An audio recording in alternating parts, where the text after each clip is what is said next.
Well, hi everyone. My name is Jill Joyce, and I am the program coordinator at the Science Math Resource Center at Montana State University. And we are the department that hosts the annual Science Olympiad State Tournament here at the MSU campus every year.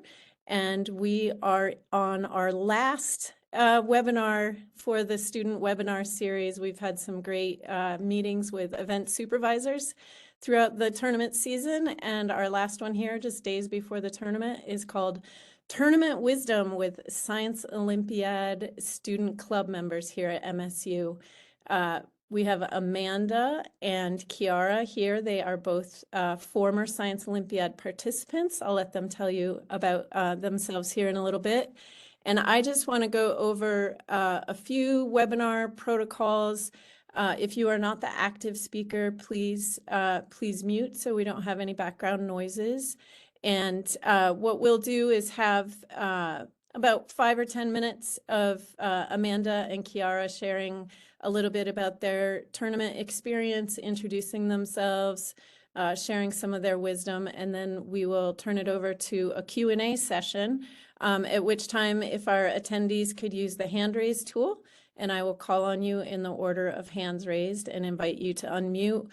We do want to remind you, these are student webinars. We really encourage the students to take the lead. So teachers, coaches, volunteers, we're glad you're here.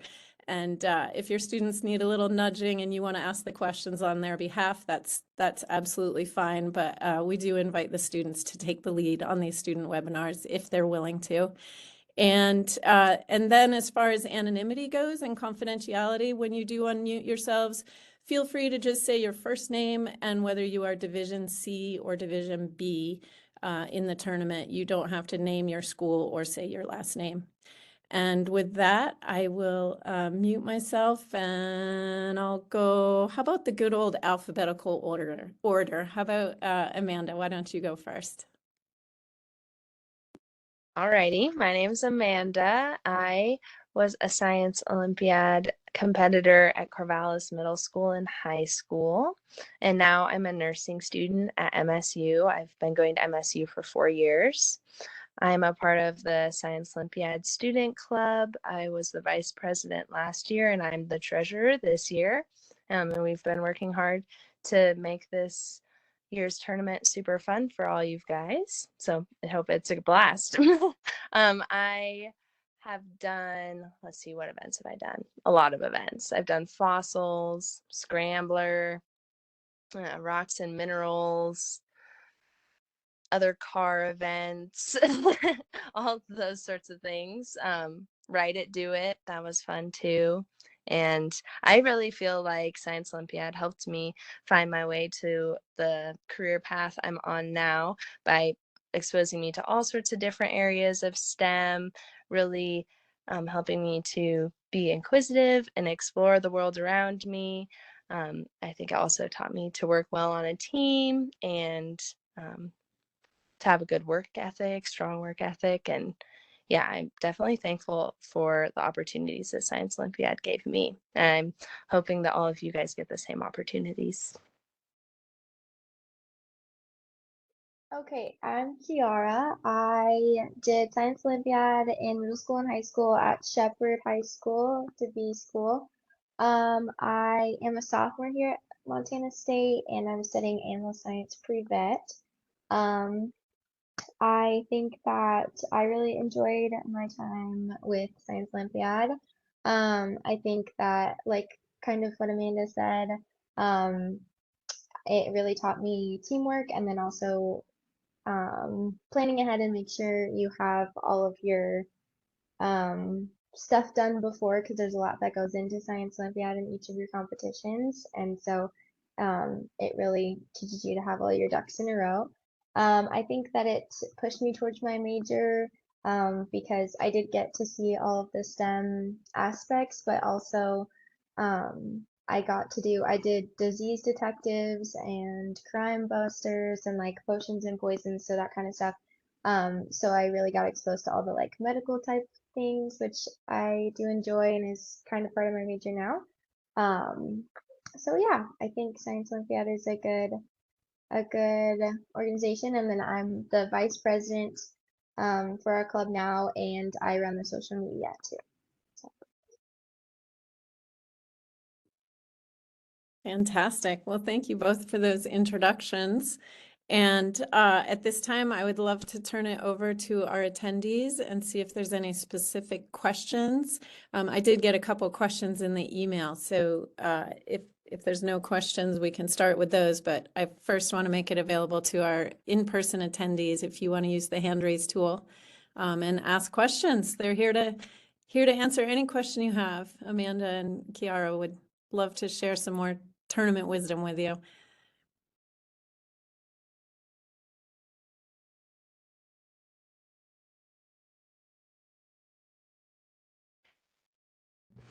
I'm not really sure what materials to bring for my experimental design thing and what are provided by Science Olympiad.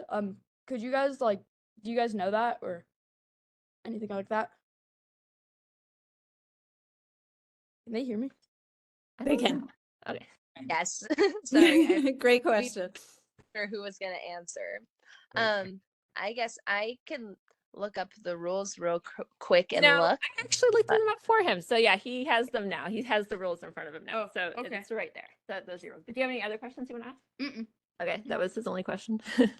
I did have a question from a student that's not here.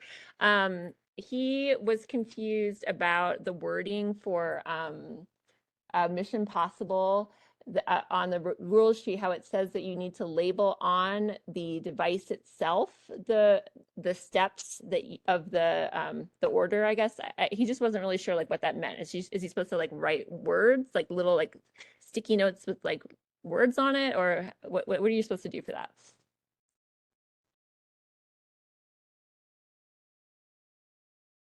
That's another one that I'd have to read the rules for, since I haven't done it personally. I don't know if Kiara, have you had any experience with that event? I haven't done that one either, so I don't know off the top of my head exactly. Yeah, the rules didn't really say what they meant by label the parts. It just wasn't, he didn't really understand that and asked me to ask about it. And Heather, I can also, if Amanda isn't able to find it in the rules manual or it's not clear in the rules manual, I'm happy to reach out to the event supervisor and see if we can't get an answer from them. Okay, thank you. Yeah, absolutely. And it's referring to the labeling of the parts in Mission Possible. Am I hearing that correctly? Yes, like how, what they mean when they say the list that they provide has to match labels on the actual entry. Gotcha. Yeah, you bet. I'll let Amanda do a little perusing while we explore other questions and answers, but if she doesn't find it, I'm happy to reach out to the event supervisor.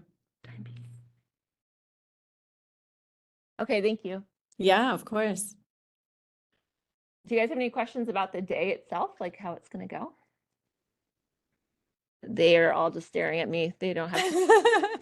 I can tell you there was a question in the email, and I think it's a pretty typical concern of a first year attendee. I'm nervous about getting lost. What can you guys share with your experience and how we might address that here this year? Yeah, I think not being familiar with the campus, definitely it's a big one, and there's lots of buildings and it's hard to know what room you're in and all that kind of stuff, but we will be putting up signs around campus to kind of direct you where you're going to go, and then you can always, there's going to be a help desk too, so if you have a question about anything really while you're there, then you could go there. Also just anybody who's working an event, you can ask them. Somebody's gonna know where you're supposed to go, where they can walk you even too. So there's definitely people to help you with that.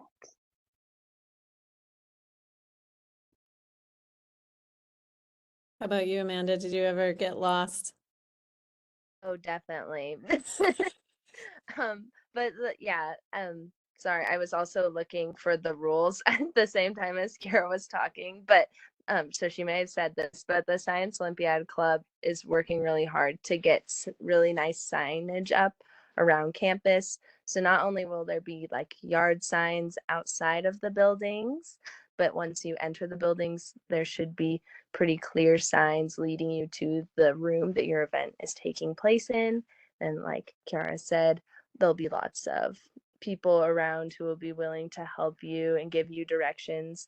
And we do have a map of campus that's on the Science Olympiad Student Club website, and you can pull it up on your phone. It looks really nice on your phone, which is great because I know sometimes those can be a little funky. But you can pull it up and it shows you what buildings there are events in, and that can kind of give you some guidance to the building you're looking for. And then once you enter the building, there should be a lot of signs, and there'll be people around. You can totally ask them, where is room 215 in this building? And I think that you'll be able to find your way. Just don't be afraid to ask.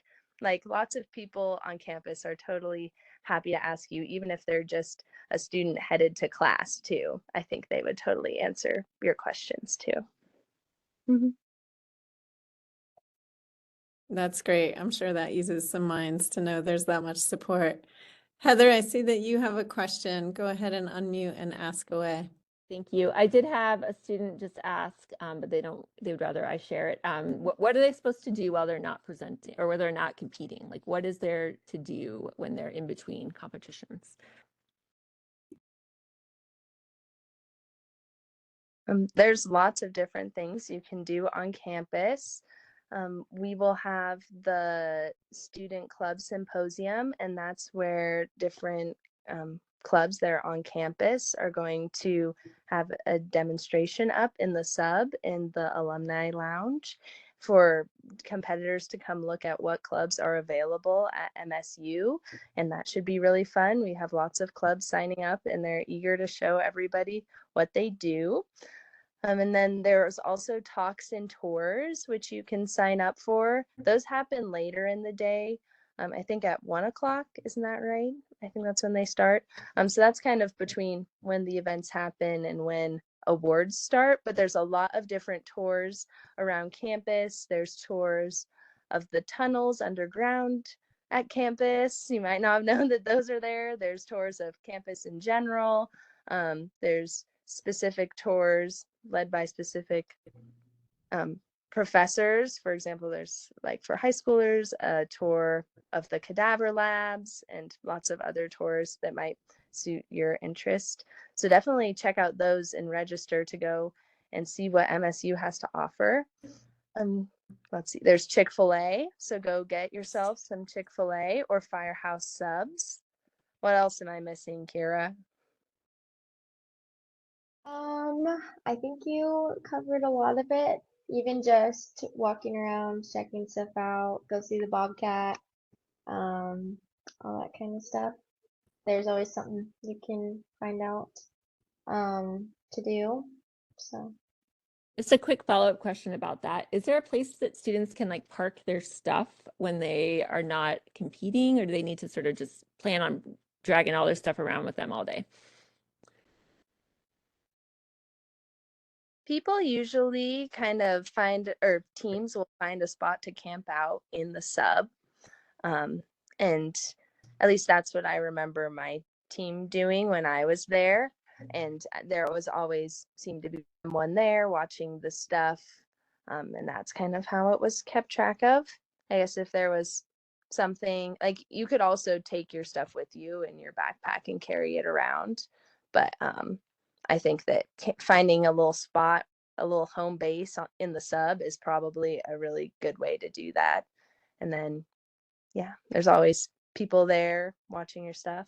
So It reminds me of a big track meet, or like the speech and debate tournament. Like you said, the sub ballrooms will be set up assembly style for the opening ceremony, but as soon as that wraps up, chairs will kind of get moved into like a little pod, and it'll be a certain team, and that becomes their home base for the day. So there's little islands that the teams have claimed as their little home base. And I wanted to add a little something to the previous question as far as things to do. There are 4 events that are open to the public, and 3 of the 4 of them are in Norm Hall, which is a beautiful newer building here on campus, the engineering building.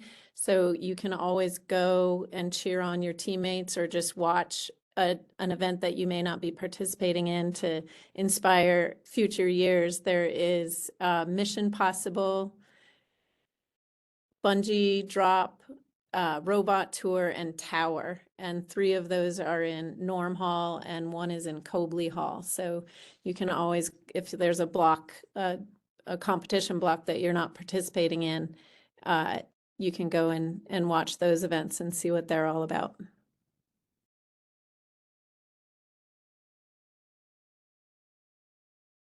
Other questions from our attendees? If not, I know another question that I got via email was, I'm bringing a pretty fragile device on a bus. Any suggestions for safe transportation, or what if something breaks on the way? Any experience with that for the 2 of you? I think, oh, do you want to go first, Kara? Yeah, I haven't done any of the building ones, personally. But I can understand the concern because there's probably going to be a lot of people on your bus coming here. I would say, usually there's like that little shelf in the back, you know what I mean, of the bus. Try and put it somewhere safe or like up above on the, kind of shelves up there. I don't know, don't put it next to a backpack that it can get crushed. I guess just be mindful of where you put it, to keep it intact. And then also, I don't know, Amanda and Jill, you can chime in on this one too, but I don't know if we would have like simple supplies, I guess, if something does need repaired when you get here. But that could be an option too. I think, yeah, that she had some great ideas of how, like, where to store on the bus. I would agree with those. A nice secure spot where your object isn't going to get jumbled around. I've seen, what event do you have? Can I ask? Or this was an email, wasn't it? Did they say what event? This was via email and they didn't specify, no. Like, I know that people I have not had anything super fragile. But I know, like, for bridges, I've seen people put their whole bridge in like a shoebox and then fill it with packing peanuts. I think that's a common way to go about it. Like, just a lot of cushioning around your object. I know also, like, my team, I think they'd bring like 2 bridges in case one broke. I know that that's not always a possibility for everybody, but they were really concerned about it. So that's what they would do for like bridges and towers, things that they felt like could break. And they also brought all of their supplies to fix it. Like, I think you could find the supplies you needed to fix it in the bookstore, which also is another place to visit if you need something to do on campus, is go see the bookstore. But sorry, side note. The bookstore has a lot of supplies like glue and craft supplies, stuff for building models. So you could probably find some stuff to fix your thing there.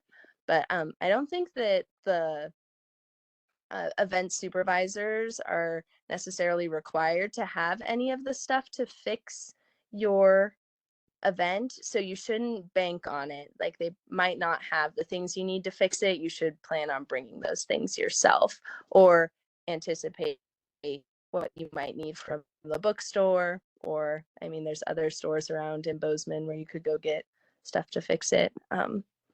But yeah, I would practice packing your thing before, like, the day before you plan to hop on the bus. To, like, just to make sure that you feel really confident in your packing situation, and tell everybody on the bus, like, this is fragile, don't stomp on my box, because I think that can also happen. I don't know. I hope that was helpful. I think that was great advice. I think the only thing I would add, at least for the folks who are coming the night before, who might be staying in a hotel, is, Bozeman obviously has a Walmart, a Hobby Lobby, Ace Hardware. So there are places that you may not get supplies. And I want to reiterate what Amanda said about event supervisors will not have materials for you. In fact, most builds, I believe, impound anyway. So you would be bringing your device to impound first thing in the morning and not have time mid-morning to work on it anyway. So you'd want to have all that put together either the night before or by 8 a.m. on tournament day. Good question though. I see we have a question from Tate and team. Go ahead and unmute and ask away.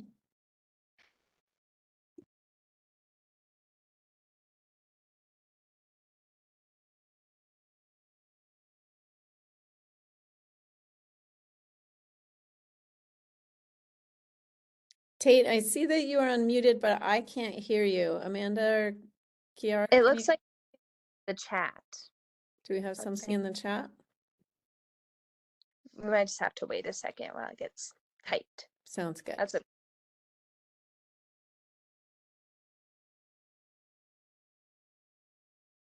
I did find the Mission Possible stuff, so I'm reading that now. Okay, great.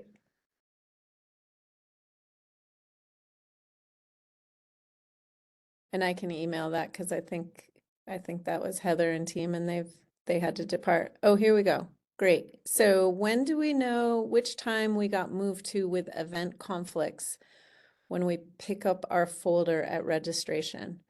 That is a great question. I'm gonna let Amanda or Kiara answer it if they know. I don't know if that's something you would know as past participants, but I can take a stab at it if not.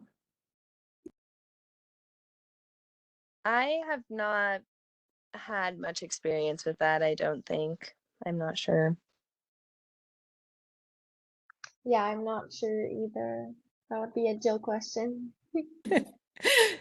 All right, I will take a stab at it. So my recommendation with event conflicts is if you, and I can put it in the chat, but if you email us, if you filled out the conflict form, which I can share the email address for that, or excuse me, the web address for that, then that means Dr. Jeannie Chips is working on it as we speak. And the more conflicts we can resolve prior to tournament day, the better. So if you know right now that you have some event conflicts and can fill out that form or email mtscioly@montana.edu. That's mtscioly@montana.edu. We will confirm event conflicts and work out a resolution with you in advance of tournament day. If that doesn't happen, and you're still showing up at tournament day with event conflicts, I know that Write It, Do It and entomology are the two events that are really difficult to switch around. Other than those two, we do everything we can to accommodate event conflicts and ensure the most participation we can. So the advice is go to if entomology or Write It, Do It is one of the events in conflict, go to the other event supervisor and let them know that you have a conflict and ask them when they would like you to come to an alternative time, and they will make accommodations for you. And then go to entomology or Write It, Do It at your arranged time. But I'm going to put that link in the email address and the web page for the conflict forms. And again, as many of those as we can get resolved ahead of time, the better off we are.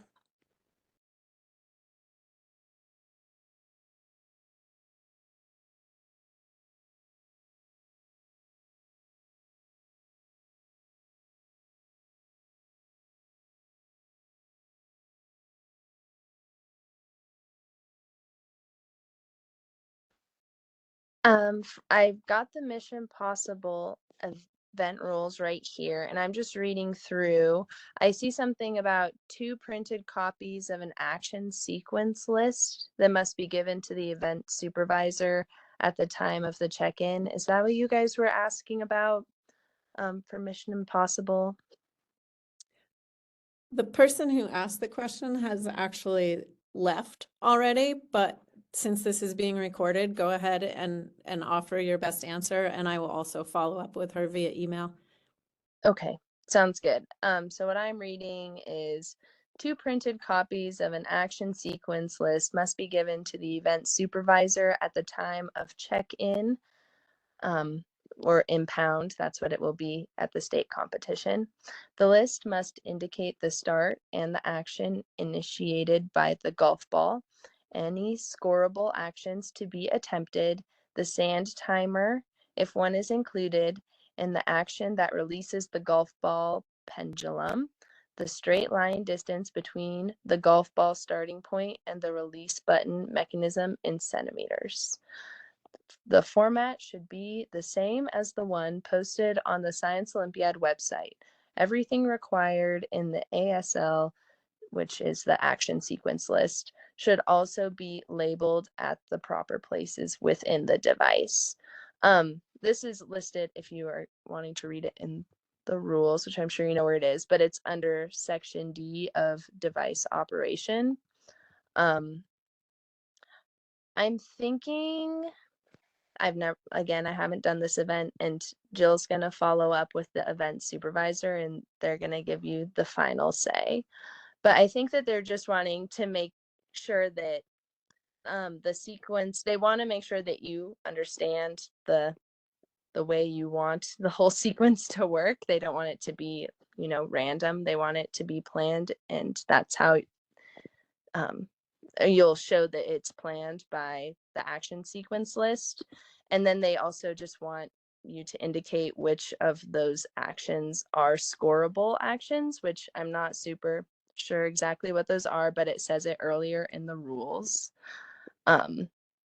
So, and also I'm sure that the format that it's talking about that's on the Science Olympiad website has to do with it. You're probably like indicating that this section of the action sequence list is happening at this part of your build. I'm not sure if that's very clear, but that is how I read it. You just want to make sure that your event supervisor can look at your action sequence list and say, oh, this is when the golf ball hits this part. And then when you look on there, you can see exactly where that's supposed to happen and make sure it's very clear between the two.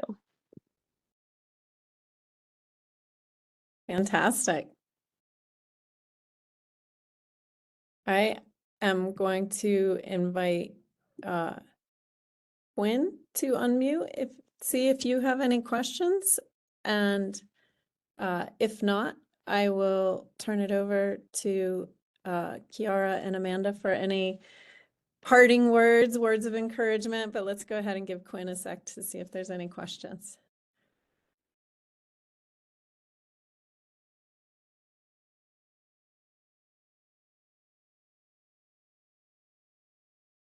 It looks like not. So how about we go in reverse alphabetical order and offer up what are your parting thoughts? What are your words of encouragement for the students that are coming in just, is it 5 days? I think it's 5 days away. Okay. Kiara, you want to go first? Yeah, I think just make sure you have all of your stuff prepared and ready before the day before you're gonna go. That'll save a lot of stress while you're trying to get all your stuff to Bozeman. I think don't be afraid to ask for help from people if you have a question or anything like that before your event. Make sure you're at your event on time. And give yourself plenty of time to walk there to make sure that you can find it and all of that, and so that you're not rushed when you're trying to get your stuff ready and they're trying to start. And yeah, I think just have fun with it and do what you've practiced.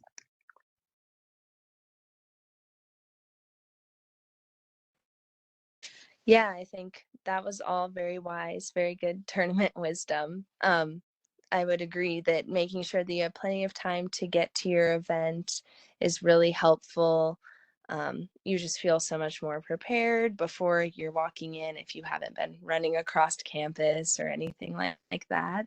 Um, I think also, like she said, you do what you've practiced. You guys have been working so hard, and it's all come up to this moment, but you just have to have fun with it too. Like, you've practiced and you know the information, so you're gonna do great, and it's something that you're passionate about and love, and so it's gonna be fun and it's all gonna work out. So just make sure to have fun with it. Make sure to go and see everything on campus. I think that that's one of the best parts about going to Science Olympiad is getting to go to a college campus and have so much fun going around, going to the duck pond, going to the dining halls if you can, all that stuff. And just seeing what is available. Make sure to come say hi to us at the help desk if you need to, or even if you just want to say hi, or at the student club symposium. Again, I think that's going to be really fun. People have been talking about what sort of fun displays they're going to have and what interactive activities they're going to have. So make sure to swing by that too. And yeah, don't feel afraid to ask questions. We're all here to help you have a great time and succeed. So please come ask us any questions you have. I love that. You guys are so encouraging. I would put in one last little plug too, because I believe the agricultural sciences event is still a trial event, which means students could sign up day of tournament day and come down and take the test. So if you want to go pay a visit to Kiara and say hi, just sign up and give that event a try. Well, that's fantastic, everyone. Thank you so much for taking time out of your day, Amanda and Kiara, and sharing your experience and wisdom from your events past. And thanks to all our attendees for great questions. And we will see you on tournament day. Thanks so much.